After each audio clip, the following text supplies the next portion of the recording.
Hi everyone, next one of my little Bible reading videos, and I'd like to just talk a little bit about, I suppose, why you would be prioritizing Bible reading right now, or why you'd be trying to be. We live in this time where normal things seem difficult, and everything is more tiring than it used to be, and our kind of sense of time and space has dissolved to a large extent, which leaves us exhausted all of the time and hard to meet our rhythms and hard to keep in our routine. So why would you be putting in the effort to prioritize Bible reading, or to at least give it a go? Well, two reasons. Number one, it is good for our affections, for our emotions, because we love what we do. You're finding, even if you're finding that reading your Bible at the moment is like eating dust, then the fact that you do it every day will lead you to love it. And we find out that we are what we love.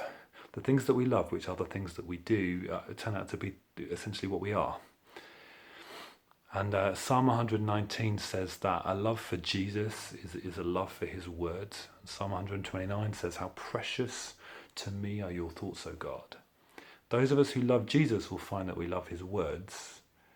And even if you're finding that you don't, then the act of choosing to read them, the nature of being human, is that things that we do repetitively, we grow to love.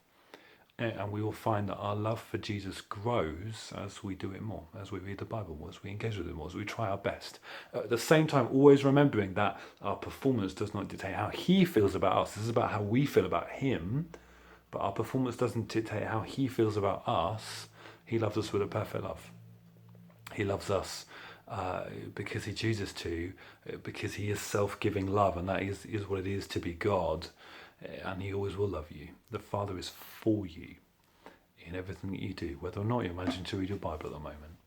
But then the second reason to read your Bible at the moment, to prioritize Bible reading in this time, is that to read your Bible is to refocus on reality. Because the Bible is a window to the real. And surprising amount of what is around us is not real.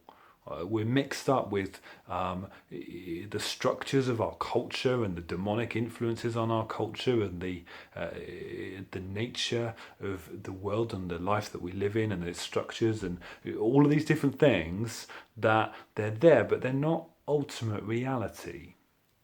And they can cloud us and make it hard for us to see, and make it hard for us to understand, make it easy for fear to creep in perhaps, or make it easy for sin to creep in, because we forget that actually these things that seem enjoyable briefly are not. We forget that Jesus is our ultimate joy. We forget, because we're not immersed in reality. We're immersed instead in everything that's around us. But to read the Bible is to refocus on reality, to refocus on what is true and real and before us. And that's why it can be so helpful at the moment to prioritize your Bible reading. Even in this time, even when it's so difficult, I'd really recommend you give it a go. So watch some of the other videos if you're struggling to know kind of where to start, what to do. We'll keep putting them out every week to help you. But go for it. It'll do you good.